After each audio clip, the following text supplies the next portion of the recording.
We do not know everything the grand jury knows, but one key piece of evidence may be soot and powder stippling. Now, what is that? And why might that be an important clue? Stephen Howard joins us. He's an expert in ballistics. Nice to see you, Steve. Nice to see you. Happy holidays. Happy holidays. Okay, Steve, tell me, what is stippling? Because, you know, one of the things that I think is important in analysis is how far away that gun barrel was from the decedent. Is there a way to tell that? Yes, there is. Stippling is either unburned particles of gunpowder or particles that are still on fire that fly forward and strike the person's flesh and or clothing. Is there I assume that it goes a certain distance. It's not going to go, for instance, 300 feet. I mean, is it going to go, likely with the type of weapon here, is it likely to go 5 feet, 10 feet? I mean, 2 inches? How far would you expect to see that? Depending on the gun and the load, we usually see it in as little as 2 inches and as much as 8 inches. Further if magnums are involved, but that's not the case in this case. Is there any other way to determine, if you're not there as an eyewitness, you're not there measuring, is there any way to tell how far the barrel of that gun is from the decedent? Yes, there is. Gunshot residue. Now, gunshot residue actually originates from the primer, but if it's on Mr. Brown, it really doesn't mean much.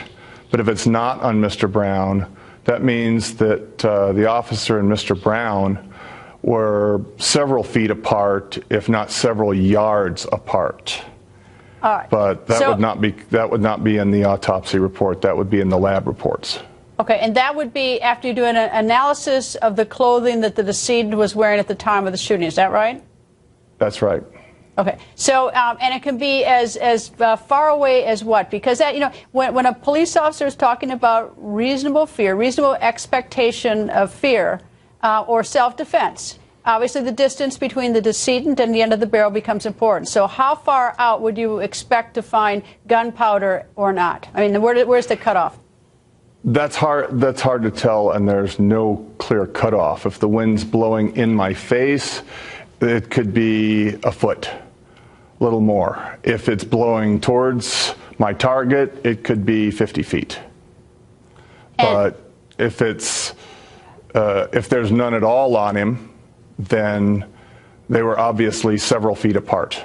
All right, and would the diameter of a spray, I mean, let's say that there is, I don't know that there is or not, but let's say that the grand jury saw clothing with gunpowder residue per the lab. Would the diameter of the gunpowder residue on the clothing have any indication in terms of distance? Yes. If you're talking the gunshot stippling, the wider the pattern, the further they are apart. The closer the particles are together, the closer the muzzle was to Mr. Brown.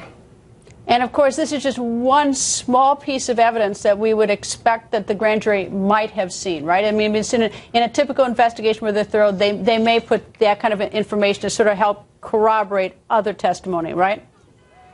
Yes. One thing I find very interesting is the angles of the bullets, which angle they struck him and went into his body. I find those very irregular. And what does that mean to you? It means either somebody's got it wrong or somebody's not telling the truth. In terms of what? In terms of what happened on the day in question. What does it indicate to you? Does it indicate, I mean, which direction does this fall? I'm not understanding you. Okay. The bullets entered in a downward position. Now, if the men are struggling for the gun, one's not going to be standing over the other. So I'd have to see the autopsy photographs and do a full shooting reconstruction before I could tell you for certain, but I find these irregular. All right, well, Dr. Bodden, who did the second autopsy on the decedent, will join us, so maybe we get a little more information on that. Steve, thank you. You're most welcome.